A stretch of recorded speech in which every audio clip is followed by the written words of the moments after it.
In the news this week, is the $800 from Mark McGowan possible? The push is on for cost of living cash relief targeting WA's struggling families. An exclusive interview coming up. Perth's Raw Show declared a hit despite times clashing with the AFL Grand Final. 4 juveniles were charged with over 200 offences following an alleged crime spree in Armadale. And later, Dr. Andrew Miller's comment. This is The Evening News with Ivan Loom and Maliva Thorne. Good evening. The push for an $800 cost of living cash relief from Premier Mark McGowan continues, with the opposition saying it's possible. An exclusive WA News poll held earlier shows 75% of participants want to see a one-off payment for struggling families.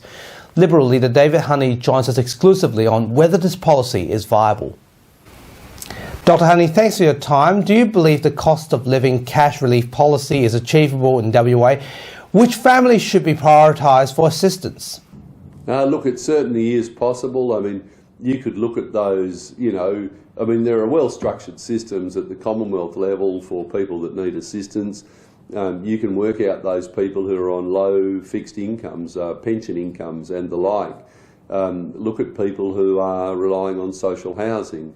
Nearly all of the people who rely on social housing are on low fixed incomes or low incomes, and they may even a lot of people who live in social housing can in fact be self-funded retirees, but who are they don't qualify for the pension, but they're on low income generated from any assets that they have.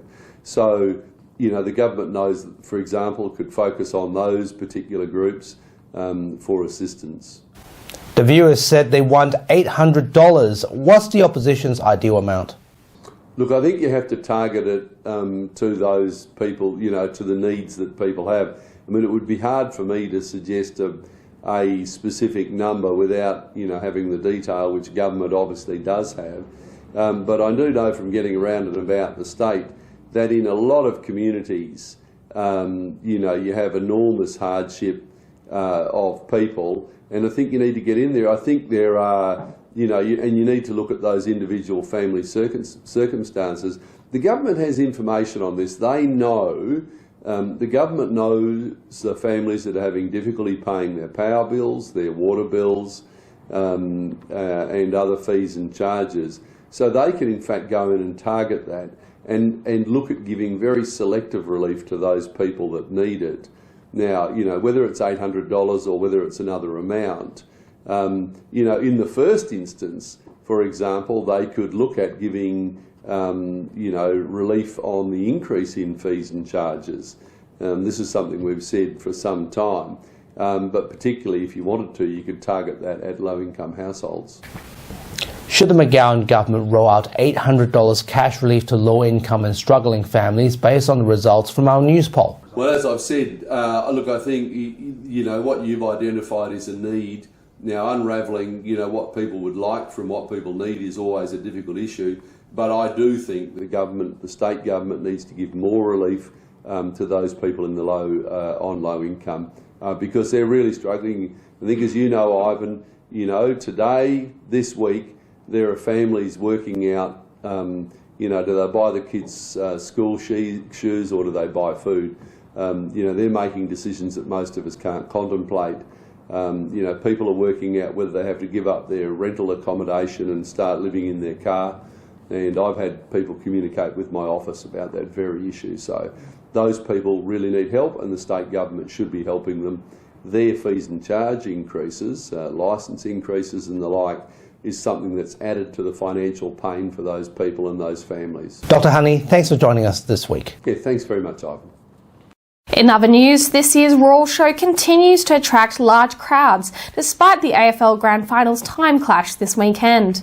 Hundreds were queuing to enter the Claremont Showgrounds to experience Western Australia's annual fun fair and to learn about where our food really comes from. Here is my report.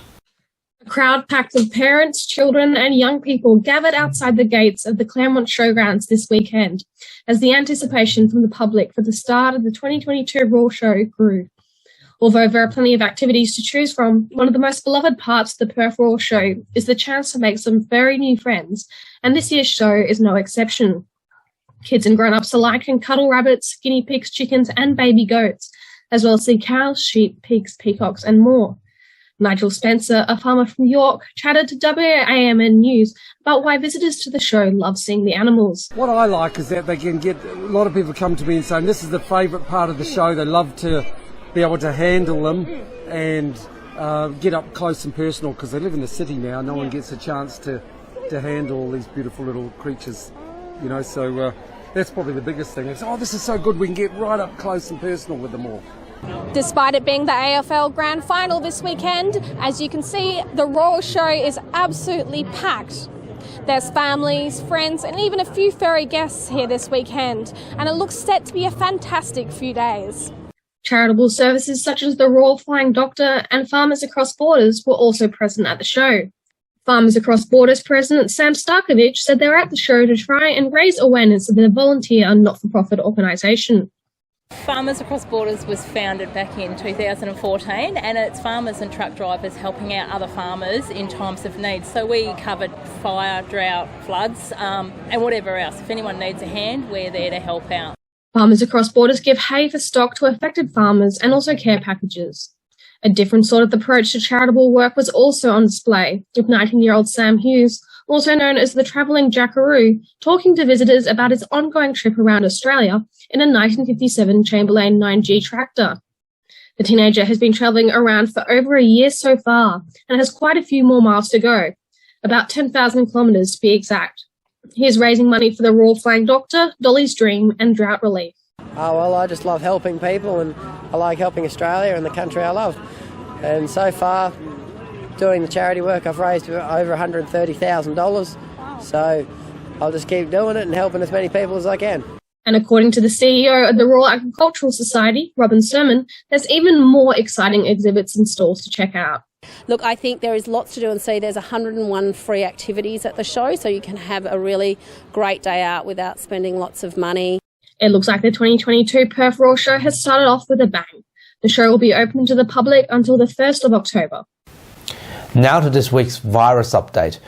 Western Australia has recorded 5,055 cases this week, with 2,784 active cases, 134 people with COVID in hospital and 2 in intensive care. There were 9 deaths recorded, with patients aged from their 70s to older than 100 years old. Total PCR tests during the week were 12,266. The government is giving out free rat tests at Claremont Showgrounds at Gate 1, Gate 10 and at the train station entrance. Every Western Australians are entitled to receive 20 of them. 4 juveniles have been charged as part of WA Police's ongoing investigation regarding more than 60 incidents in Armadale and nearby suburbs. The first incident was reported to police on Tuesday after 16 vehicles parked at the Hines Shopping Centre were damaged between 3:15 p.m. to 12 a.m. and some items were stolen from the cars. At about 3:10 a.m. on Wednesday, youths riding on 2 scooters were seen causing damage in Haynes, and another vehicle was also broken into in Seville Grove. The 4 boys were refused bail and appeared in Perth's Children's Court this week. The vast majority of these vehicles were parked in residential areas. This is senseless damage that has left dozens of people needing to replace windows on their cars over this long weekend period. The response to these incidents was made a priority, and we are pleased that we've been able to identify these offenders, arrest them and charge them as quickly as we have. The McGowan government has provided a new wage offer, with the lowest paid civil servants set to receive a 6.2% pay rise for 2 years on their base salary. Based on the renewed offer, a minimum pay rise of $60 per week or $3,120 for 2 years. Part-time and casual workers will receive their pay increase on a pro rata basis. This means a worker earning $50,000 per year will get a 6.2% rise for 2 years, and those earning over $104,000 will get a 3% rise for 2 years. A one-off cost of living cash payment of $3,000 will be given to all public sector workers, with part-time and casual workers receiving payments based on a pro rata basis. A A 0.5% increase in the superannuation guarantees per year will be added on top of the wage rise. A new proposed ban on demersal fishing in Western Australia will jeopardise future fishing trips and long weekends for thousands of WA families, according to Shadow Fisheries Minister Colin de Grosser. The proposed ban will be implemented for 9 months, stretching along WA's coastline from Augusta in the southwest up to Kalbarri, north of Geraldton. In response to this policy, 16,000 Western Australians have already signed a petition calling for the review of the policy as it applies to recreational fishing. It'll be devastating for many of those regional communities. I mean, fishing is it's a way of life for Western Australians, obviously. Many of those regional towns are built on the back of people going up there to go fishing. It's a part of the community, not just the tackle stores. You've got accommodation as well. You've got the food stores, all of those other businesses that will be affected by this change. And the government has got no idea, hasn't made any commitment to any particular packages to support those businesses. This week on the WAMN Extra News Club, we have an extended conversation with AMAWA's Dr. Karina Powles regarding the end of a state of emergency. We also delved into the outlook of virus management and the importance of clean air ventilation indoors to reduce the spread of the virus. Time now, really, if we can check that we have safe indoor air in our businesses and operations. There's advice about ventilation that state public health released in February, but also people can refer to Safe Work Australia and also to AusSage advice on carbon dioxide monitoring. Carbon dioxide monitors have come down in price a lot now, and so have HEPA filters. So if you do have an inability to improve your air, then HEPA filters can well be helpful as well. You can read and watch all that and more now on the WAMN Extra News Club. Subscribe via the link in the description and support independent local journalism. Of course, be sure to subscribe. And speaking about the Royal Show, Melly, you're a country girl at heart. I bet you love it. Oh, I always love the Royal Show. It's great seeing kids learning about agriculture, seeing the animals, going on the rides, getting some show bags. I think it's an all-around amazing experience. I know this will be a pickle for you. I know you had a great time with the Velvet Rabbit and also the goats. Now, they were so cute. You do want to bring one to home. Which one do you pick? I want to bring them both home. They're both so cute. No, the goats, the sheep, the rabbits, they're all lovely. They are lovely. And definitely you'll get to visit them again during the week. Hopefully. And of course, you have all the way to the 1st of October if you want to do so. And here's Luke Derrick with Western Perspective. Thanks, Ivan and Melly. Welcome to Western Perspective. I'm Luke Derrick. The annual Royal Show has hit the ground running at Claremont Showgrounds, with young and old Western Australians packing the gates hoping to enjoy rides, show bags, petting animals and learning about agriculture in rural areas. Although it has been a showstopper for over 100 years, has the event lost the balance between fun and agricultural education? The Royal Agriculture Society WA CEO Robin Sermon joins us this week to talk about this year's Royal Show, its relevance and its mission in this post-pandemic era. Thanks for your time. Congratulations on your appointment. What are your first priorities? Oh, to actually have an amazing 2022 Perth Royal Show. The Royal Show is getting ahead this weekend. In fact, it's already underway. So, given that the response, what are you hoping for? Oh, look, I just hope that Western Australians come out and really support the show, that they have a great day out, that they get to learn a little bit about agriculture, that they get to try some of our new exhibits and learn a little bit more, and then they have a great family day out with the rides and the show bags and the evening entertainment. Show bags and rides are constantly the 99 focus of any children in this state. How can you make sure that there's going to be a balance between fun and education? Look, the beauty of the Royal Show is it appeals to lots of different people. So some people come for the rides and the show bags. Lots and lots of people come for the animals. About 80% of people come to the animal nursery, and that's bigger than ever before this year, so that's fantastic. And lots of families come to really learn a lot about farming. We've got some big trucks in here this year. You can follow Lucy the sheepdog around Agventure Hill, and we've got amazing exhibits teaching you about where your food and fibre comes from. Pet farm is definitely something that everyone loves to enjoy, even children. Do you expect to still draw many crowds just as usual? Oh yeah, absolutely. So as I said, the animal nursery is a favourite of everybody. We know most people that come to the show do come to the animal nursery. And you can pat a pig, you can love a lamb, you can feed a goat.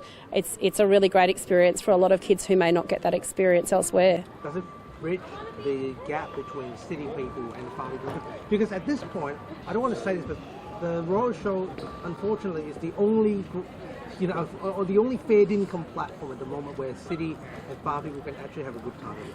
Yeah, look, I think that, increasingly with generations, people have less to do with farming. So this is a great opportunity for people who don't get the opportunity to have an uncle or an aunt or family member on a farm to come and learn. There's lots of farmers here. Lots of people volunteer their time, whether they bring their sheep or their cattle, and it's a great opportunity for people to talk to those farmers about their experience. So I think it is a great bridge. Does it break the stigma that farmers are always rich? Look, I grew up on a farm and I don't think that's quite the stigma. Look, WA has had some great years, but farming comes in all shapes and sizes, from horticultural growers of strawberries and carrots right through to broadacre farmers, through to oyster farmers in the southwest in aquaculture. So there is all sorts of sizes and shapes of farming, and I think that's one of the messages we want to get across, is that farming is not just about big headers and broadacre crops. It's about all the diversity that is agriculture and where your food and your clothing can come from. Okay, now young people, particularly this year for Royal Show, what's your message to them? And most importantly, apart from this visit and having rides again, what should they be focusing on? Oh, look, I think show is what you want to make it, whether you're young, whether you're old. I was just listening, there was an 85-year-old that went on one of our rides last week. So, look, it's fantastic. The show is what you make of it, but the most important thing is to come out and be part of it, explore an area of the show you might not have before, and check out Lucy the Sheepdog on Adventure Hill, because I think that's going to be a really exciting part of the show this year. What about parents? What's your advice to them? Prepare for a long day and to prepare for some quiet kids, but by the time you head home. But look, I think there is lots to do and see. There's 101 free activities at the show, so you can have a really great day out without spending lots of money. Also, for people in their 20s or 30s, we have an after 5 o'clock ticket this year, so you can come down, get $20 to go through the gate and have dinner and a show. And the entertainment this evening is going to be fantastic. There's great local food on offer, great local wines and beers, and the entertainment in the evening is going to be spectacular with drones as well as fireworks. And now, here is AMA WA spokesman Dr. Andrew Miller with his weekly COVID-19 update and medical commentary. Thanks very much for your time. I hope you're enjoying your long weekend, and whatever the President of the United States says, this pandemic is not over in a health sense. So what does that mean? Well, it means new technologies in the terms of vaccines going forward. We're getting intranasal vaccines. We're getting vaccines with more than one type of virus being prevented by them. The original and the Omicron strain with what's called the bivalent vaccine coming forward soon. Why is it important? Well, because there are other variants now emerging to get around the vaccinations that we've already had, and the death rate and the long COVID rates across the country are still very high. There's a lot of people suffering at the moment who have not recovered the way that they hoped that they would from their initial bout of COVID, or their second bout, or their third bout, or their fourth bout. And what we don't want to do is end up with a large proportion of the population who are disabled, because we all want to be able to have fun, we all want to be free, we all want to be able to work. So the best way to do that is to remain healthy by preventing the spread of this disease. So wear a mask when you're in crowded indoor locations, and hopefully we'll follow the Singaporeans, the Americans and the Canadians, and get our under fives and our vaccinated soon, and our over fives also another booster going forward. But it's very much not over. We don't need to be pessimistic about it, but we do need to still do some work. Thanks very much for your time. And that's Western Perspective for this week. We'll be back again next time, but for now, it's back to you, Ivan and Melly.